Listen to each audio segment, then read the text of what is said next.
Gospodin Korobe, ostanite mi molim vas na liniji kratko, znači gospodin Uhlir. Imam dva pojma koje bih volio da mi razjasnite potencijalne mogućnosti svih suvlasnika u Hrvatskoj. Jedna je mogućnost privremene mjere u bilo kakvom postupku, a druga mogućnost je ono što svi volimo se pozivati, jer izbacit ćemo te vani suvlasničke zajednice, odnosno izvlaštenje. Ne znam ja uopće koliko je takvih postupaka bilo riješeno u koristi zgrade u dosadašnjoj povijesti Republike Hrvatske, pa eto ako možete malo na to. Zato ono što se tiče privremene mjere, mislim da smo to već načeli tu priču. Znači, problem kod privremenih mjera je da se suci, naravno opet sve ovisi o pojedinom sucu, suci se dosta rijetko usude baš lupiti nešto. Šta je? Prvenstveno je problem kod privremenih mjera da se, kad se postavlja zahtjev, da se očekuje da taj zahtjev riješi cijeli problem. Privremena mjera ne rješava problem, ona samo mora spriječiti štetu. Znači, tipa, ajmo gledati situaciju kad neko ruši neki zid za koji su stavili da je nosivi zid, da je to vodi do konstrukcijskog oštećenja cijele zgrade i sad se ne bi baš to smjelo dopustiti. I ne možete tražiti u privremenoj mjeri, aj ti to natrag za zida. Privremena mjera mora glasiti, zabranjujemo ti da dalje radiš i eventualno ako baš postoji dokaz da je došlo do konstrukcijskog oštećenja ili potencijalnog oštećenja, mora se postaviti potpora odluke, a sad ćemo se mi sporiti o tome da li si ti to smio ili nisi smio pa dok to sud ne riješi. Znači, privremena mjera je stvarno ono vatrogasno rješenje. Čini mi se da je jako puno potrebno tih vatrogasnih rješenja. Problem, ono što je problem da se sudci vrlo često ne usude samostalno donositi odluke, jer ne znaju da li je ta odluka ispravna, oni se boje da će im viši sud to svratiti i reći nisi ti to meni jasno vjerojatnost nastanka štete i da se radi o nenadoknadivoj šteti i da je potrebno hitno rješavanje. To moraju dokazati. I onda oni najrađe kažu, ok, ja ću uzeti tu vještaka, nek to meni vještak ugleda. Naravno, to da više nema smisla da to traje mjeseci, da to onda ode u pravu. Ode iz zid zgrada. Tako. A ovo drugo pitanje, isključenje iz suvlasničke zajednice. Pazite, to je onaj, ako se sjećamo Divljeg zapada, kad je jedna od velikih kazni, ili su čak starih vremena, bila da te neko izbaci iz općince, to je ta varijanta.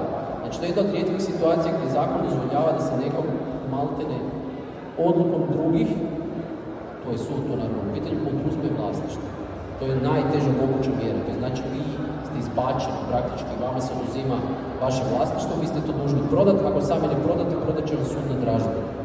Ali sudovi to stvarno jako je uzak krug slučajeva u kojima sud to odredi. To mora biti stvarno situacija u kojoj je život nemoguć sa takvim suvlasnikom. Znači, ti se radi o suvlasniku koji, osim što radi nekakvu štetu, uporno odbija popravljati štetu, uporno odbija bilo kakvu suradnju i tako dalje. Neće ti to dobiti zbog neplaćanja pričuva. To se neće dogoditi zato jer ne želi glasati za sanaciju krova. To se radi o situaciji gdje imate situaciju u kojoj što neko malte ne probije drugom zidu stan i kaže sad ću da imam tu ruku. Ali to su slučajevi, prosto gospodin Uhlir, vi ste imali prilike i čitajući naše tekstove, ali hodate po gradu i slušate primjer, ljudi vam se javljaju. Dakle, imamo monstruozne primjere gdje taj jedan stvara problem.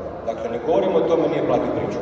Ne, to je realno benigna situacija u odnosu na to da je uzeo štemericu i počeo kako on već mjesecima probija fasadu, čovjek je očigledno bolesnik, probija fasadu, vidi se da cigle padaju, nitko ništa nije napravio. Ok, znam, inspekcija, policija, vatrogasci, ali da li nekako ovaj novi zakon koji sad trenutno držite u rukama, by the way, kad bi mogli ugledati svjetlo dana, digresija, kako možemo tog jednog, koji u vrlo često slučaju stvara velike probleme, kako ga se može maknuti, sankcionirati, blažiti, dovesti u red?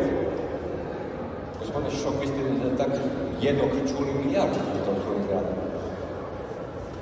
Možemo reći da skoro i nema zgrade koja nema jednog, a možda je 2-3. Tako. Mi smo pokušali sa novim zakonom i sa nekim inovativnim pristupima u pravnom rješavanju problema naći put drugačiji od onog sudskog.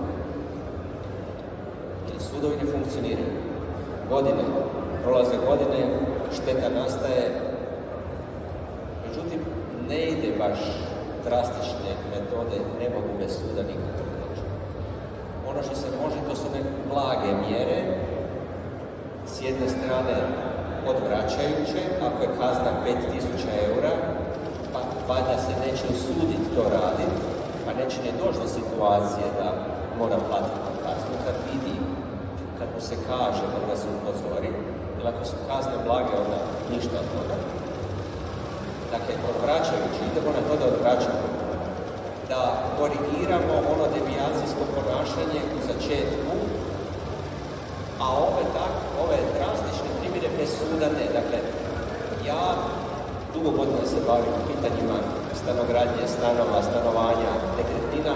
Nisam čuo niti za jedan slučaj da je Hrvatski sud dosudio oduzimanje stana. Niti jedan.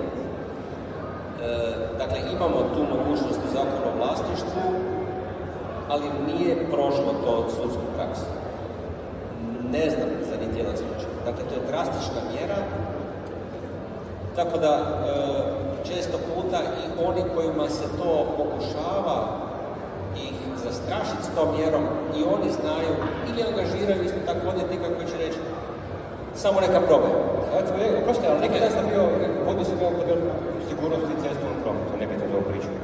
I sad pojavila se priča zašto smo, kad pređemo granicu Hrvatske u Sloveniji i Austriji, iznimno kulturni vozači, vozimo u ograničenju čak i manje, a kad dođemo u Hrvatsku, bajo, gazdu voda i idemo.